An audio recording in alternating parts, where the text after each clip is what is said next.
This is the Think Tank Podcast. We are back.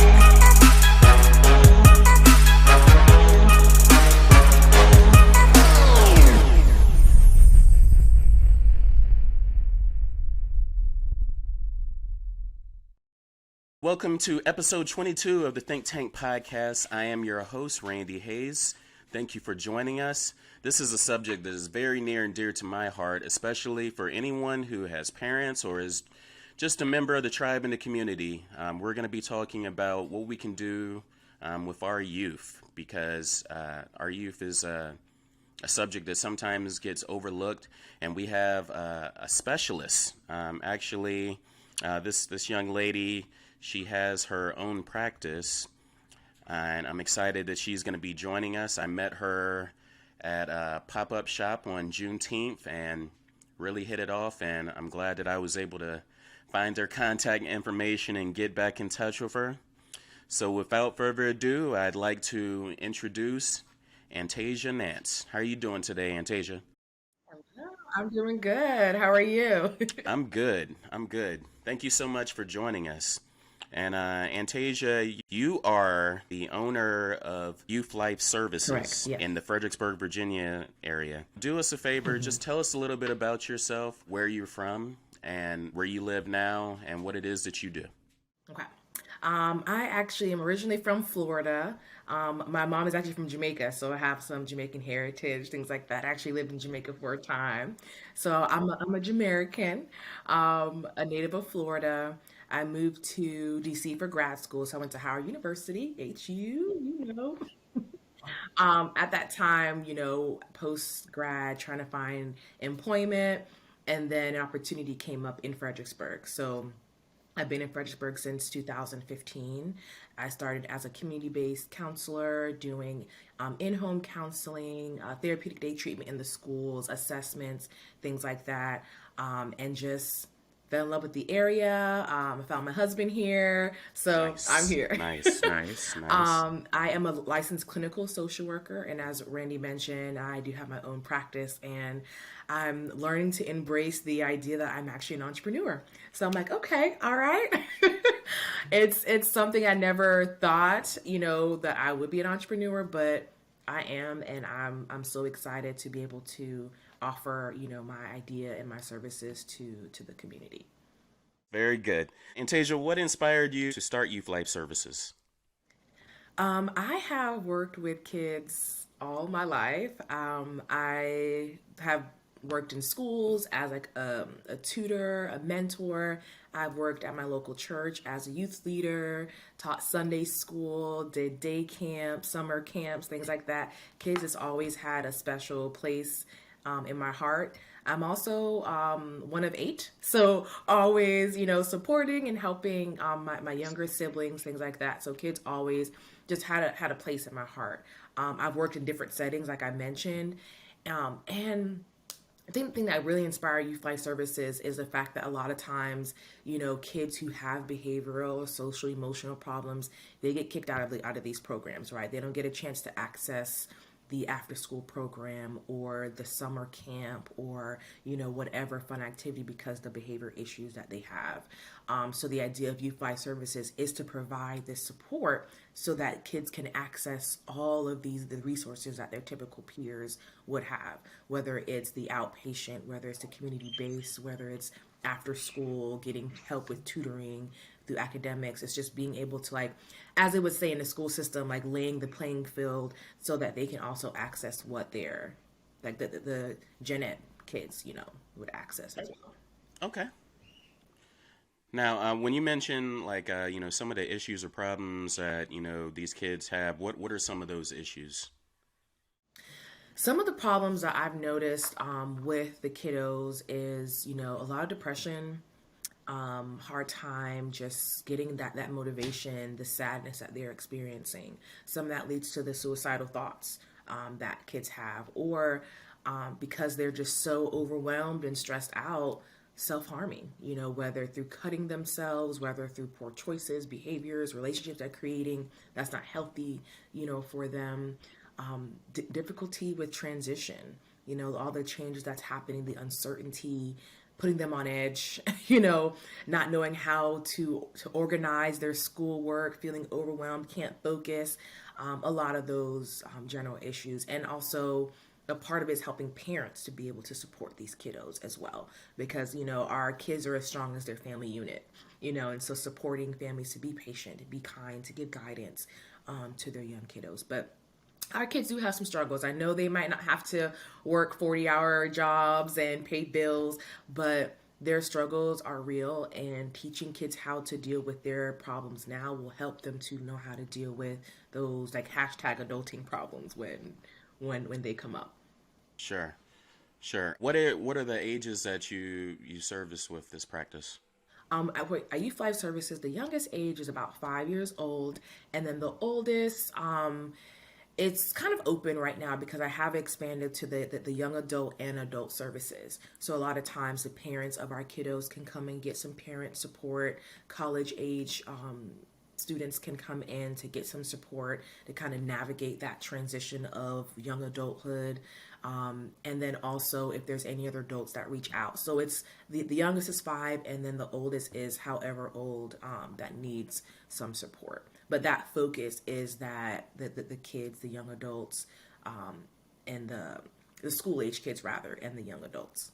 Awesome. Awesome. So, have you noticed any trends, while we've been in this pandemic, as far as like the needs of our youth? The pandemic definitely made it harder to cope for them. And then I would say just for like our general population or typical youth, like who never struggled with their mental health, started to have a lot more struggles with the anxiety and the depression due to the uncertainties, like I mentioned, the break in their routine, not being able to be a part of their sports or go to their dances or go to the movies with friends. A lot of that caused a lot of distress and a lot of adjustment disorders for kids and their parents, and just like, what are we doing? So a lot of the work that I've done with clients is helping them to get back in touch with their routine, to get back in touch with their self-care. So that's kind of the general trends and the ways that I've worked and help clients. How did you get started with Youth Life Services?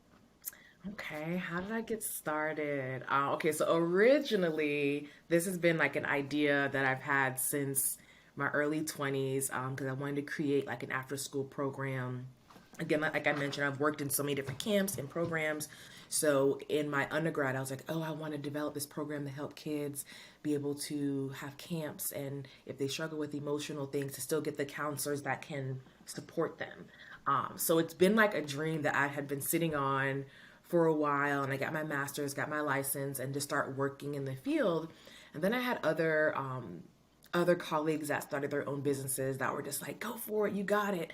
And then COVID hit, and I was like, I know, I do have empathy for all of the loss that's happened during that COVID time. Like, and I know we're still in it. It's definitely a rough time, but I think also COVID has been a time for people to open their eyes to say, you know what? I gotta live my life. I gotta take risks, because you never know what might happen in life, and you don't get a chance to put your vision and your dream out there. So it was kind of that push to say, put it out there, give it a try while I'm alive, So I started getting my business plan together. I originally was trying to push forward more of my community-based after-school program, but because of COVID, people were like, we love your idea, but we don't know about this meeting up in person, part. So I ended up starting to just open up more of that outpatient and seeing clients on one-on-one and seeing families, and that just blew up. I have a long waiting list. I have a staff on board. I'm actually going to be hiring 1 to 2 more staff members to help with the outpatient, and then I'm partnering with other communities to start some community-based work in some of the rural areas in the area. So as soon as I jumped out, things just doors opened. So it started with an idea, and then just opened up to something wonderful. Earlier you mentioned that, you're embracing the fact that you're an entrepreneur. What advice would you give to those who are thinking about starting a business? I'd say go for it. I truly say go for it. Now that I'm doing this now, I think about all the colleagues who were like, jump out by faith, do it, just believe in yourself. And I was like scared for about 3 years until I finally, jumped out there. So I would say write up that business plan, connect with like minded people and just go for it. I think there are a lot of challenges, so no, it's going to be some bumps, along the way, but keep going. Like I listen to podcasts. There's books that I'm reading.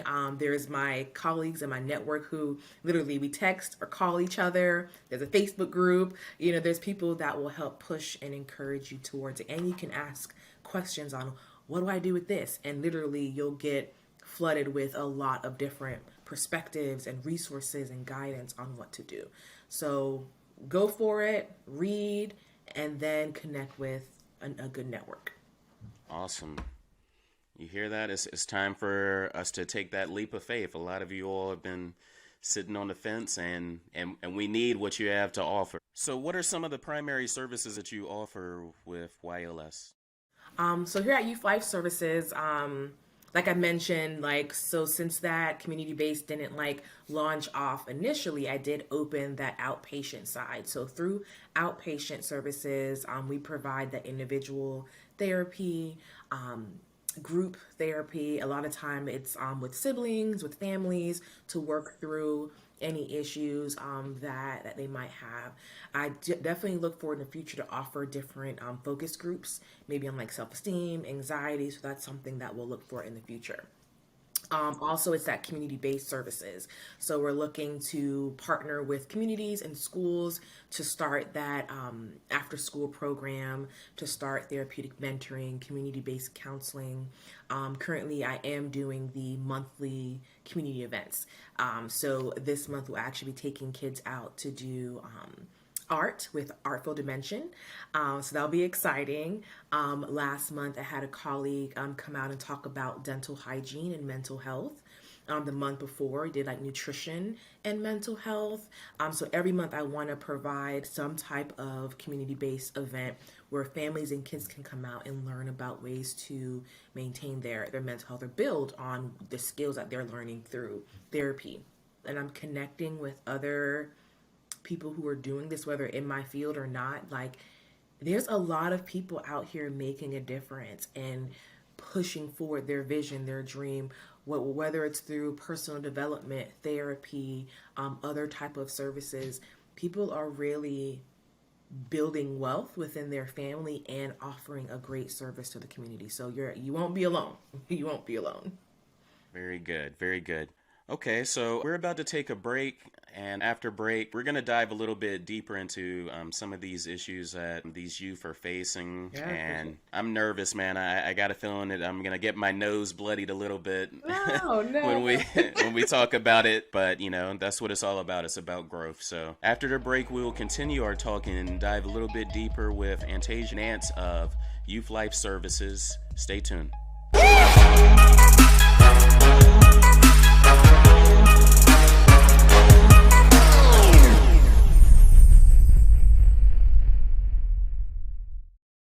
Welcome back to episode 22 of the Think Tank podcast. I've been joined by Antaysia Nance of Youth Life Services. And as promised, we're going to dive a little bit deeper into some of these issues that, our youth are going through. I think for a lot of us in the last few years, I can speak for myself, in the last few years, I've really become conscious of, mental health being a thing myself. So it's really even harder for some of us to grasp, how some of the decisions we make and the things that we do as parents and those who are influential have an effect on our youth as well. So you ready to dive a little bit further into it, Antaysia? Yeah, let's go ahead. I'm going to be brave as I get into these questions. All right. So what advice would you give parents of kids experiencing anxiety or depression? What advice I would give for parents? I think the biggest thing is just to be present, to be supportive, allow your kids to know it's okay to have those feelings. One of the biggest interventions that I do is I talk with kids about it's all normal. what we feel and experience, that we actually need anxiety. We need anxiety to let us know, hey, something's not going right. I need protection. Depression might mean I need a rest. I need to recover. I might need some love. I need to hang out with my friends, get some hugs and kisses from mom. Like, let them know, like, it's okay to experience those things and that their emotions are communicating a need that they have. And I think, too, a lot of kids, they just want their parents to listen to their problems. I have some kiddos who are just like, hey, I just want to talk to my mom or my dad and let them know how I'm feeling, what I'm going through. And so just giving them the opportunity to just listen to them and know and let them know that whatever they're going through matters. Again, I know as adults we can be like, well, they don't got to pay bills, they're okay.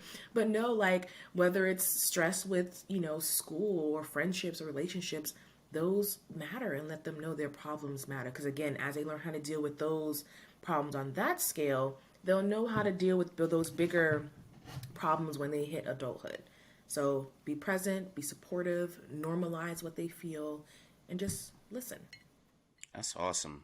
Good stuff right there. How can parents who are experiencing trouble in their relationship guard their children from that matter or help them cope? I would say something that I really like when parents do is just a family meeting. Just meet, once a week, go over where everybody's at. I know sometimes with the hustle and bustle, you can't always sit at a dinner table and eat every night together. If you can, I think that would be perfect. If not, make it a weekly thing, a game night, something that you guys can do to sit and check in and talk. And let it be a time where it's like, speak what's on your mind, no punishment. Of course, be respectful, but open and talk about whatever it is that's going on. One thing that I thought was really cool that I heard that a parent does is apologize to their kids. Like, when you do something wrong, when you make a mistake, when you fuss at them when you aren't supposed to, go back and say, you know what, buddy, I'm sorry. I shouldn't have done that. That wasn't right of me. Because that way you're modeling the appropriate behavior. And that will allow them to come back to you later and say, you know what, mom or dad, or whoever their guardian is, like, I'm sorry I made a mistake, because you provided that good model for them. Or even coming home and saying, oh, I had a stressful day, and using some positive coping skills, going on a walk yourself, doing a meditation, like remembering, like, kids pick up what they see their parents do. One of the things is not to put your kids in the middle, because I think there's a lot of the issues with, whether divorced parents or, if the kid is between both homes, sometimes you use a kid as a pawn. Parents keep kids as pawns to kind of get back at the other parent or whatever it is. Like, don't do that. Don't use that child as a pawn in your relationship. Don't withhold visitation because you're upset. Like, don't do any of that. Of course, talk to the child, like, let them know, like, there's some problems going on, age appropriately, and then give them some outlets, some community supports. Allow them to connect with that parent or whatever, individual that you're fussing with on a normal basis, and not kind of drag them in and be petty. Because I know it's easy, y'all can get petty sometimes, but not, because reality, it's only going to cause emotional harm, and even if you never say anything directly to the kiddo, but they're around the arguing and screaming all the time, that can cause secondary trauma and secondary stress. So there might be some times you need to send the kiddo out to a trusted adult or out to football, basketball, or ballet, whatever it is, so that, and then you and your partner or that individual can work through whatever it is you're going through. I was laughing. I'm I sorry. was laughing when you were talking about, an age appropriate response for explaining the situation. I'm kind of putting you on the spot, but what would it be an example of, like, an age appropriate question for, say, like a 10-year-old? um, I would say with 10-year-olds, they're smarter than we give them credit for. Mm-hmm. I mean, just letting them know, if there's especially the argument between two parents, let them know right now, like, mom and dad aren't in a good space, and we are having a disagreement. Kind of keep it there. The older the child is, you might can get in more details, but even then, you want to be careful because you don't want a child again to be in the middle. For a 5-year-old, of course, mommy and daddy aren't agreeing right now, or we're, having a disagreement, but we're working it out. Talking at their level is usually your tone that you use, that can help them to understand. And then even purchasing books, especially for the younger ones, on, like, when parents, argue, or if there's a divorce process or anything like that. There's so many fun ways to teach kids, books, videos, things like that.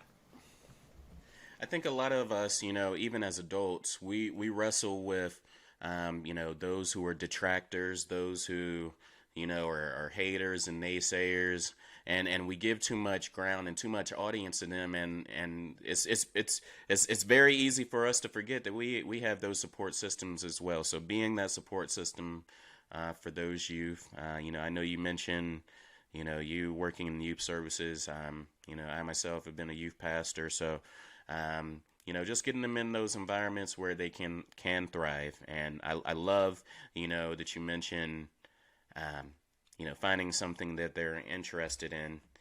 Um, that's kind of a segue into a little story I want to tell you, man. Um, I've had my son, he's 8. As you can see, I got the drum set in the background. He's been playing the drum since he was less than 2 years old, man. And right before the pandemic happened, he was at the point where he was so good that he was playing for, our adult choir, not just our youth choir. He would get up there and play for the adult choir. And, and all I did was, I would show him some YouTube videos, and he just really picked it up. He's really good at it. But this is where I failed. So we had when the pandemic first started, I had him in some drum lessons, and he would get these homework assignments, and I know that I was really pushing him to get it right, and it came time for a test day to come per se, and he just didn't seem prepared and engaged, and I blew up on the situation. I know, Antaysia. I blew up on the situation, and when I tell you that he has not been the same with the drums since then, it really it hurts me, and I know as a parent. Oh man, I'm about to start crying. I know, I know as a parent, one of the things that hurts you the most is when you see your flaws in your kids. And I know growing up, I was a quitter. I quit a lot of stuff, man. I quit piano lessons. I quit taekwondo. I quit Boy Scouts. I quit football at first, and then I came back and did football later. But, we want our kids to be better than we are. And sometimes we can push them too hard. I know we're kind of at, the atomic level now, but, what advice do you have for me? For Yeah. me personally? I mean, even And hearing kind of that, reconciling that situation. yeah, even hearing that, I don't know what that blow up looked like, but I guess the first thought that came to my mind is reintroducing him back to the drums, but in a positive way, and let him do it at his own pace. Maybe you can go on it and start, doing, some movements or playing it with him, and then at his own pace, he'll slowly start coming back to it. But just reintroducing, doing a positive thing, maybe even doing it and making a mistake yourself, like, oh man, we get back up here and try it again. I think that could help him to know like it's okay, and apologizing, going back to him and Absolutely. letting him know that, you realize that you were wrong for how you spoke to him and how you dealt with him, and that you'll try really hard not to do it again.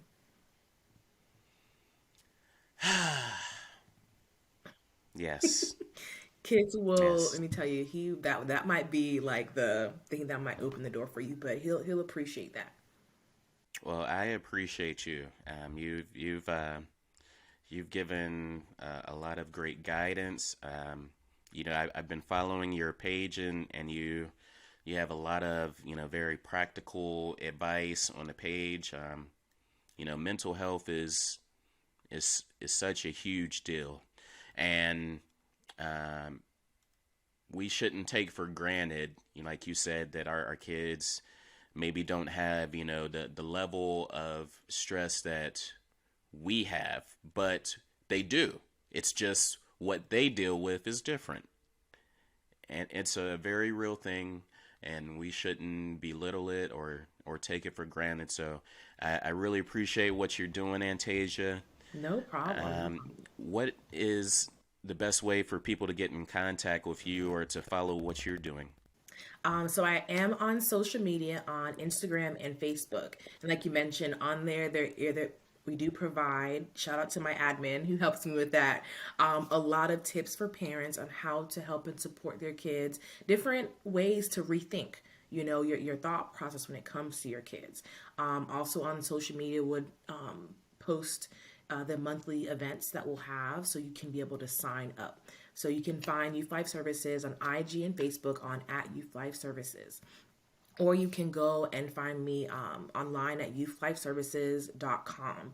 There you'll also see where all the events will be listed. You also see like a picture of me and a little bit about me and then the staff that I have on board at the time. You can also send a message through the website if you're interested in services, and also our business number will be on the website at youthlifeservices.com where you can call in and request services. So right now we are pretty booked, but I am going to be bringing on some more staff. So we'll be having availability very, very, very soon. Excellent, excellent. One of the things that I say often is, if you're out there and you're grinding and, you're doing your thing, especially for the community, I see you. And, I am so proud of you, Antaysia, and what you're doing. Keep up the good work in that fight. And here we have another individual, just like our last guest, who was also at that Juneteenth pop-up, Desmond Ross, who he started a clothing line, and he wrote a children's book all during a pandemic, and we have Antaysia here, who started a whole youth life services counseling service during the pandemic. So let that be an encouragement to you that it's never too late for you to follow your dreams and take that leap. I'm proud of what these brothers and sisters are doing in the community. And, with that said, this is a wrap for episode 22 of the Think Tank podcast. Thank you for joining us. We love you. Peace and God bless. Bye, everybody.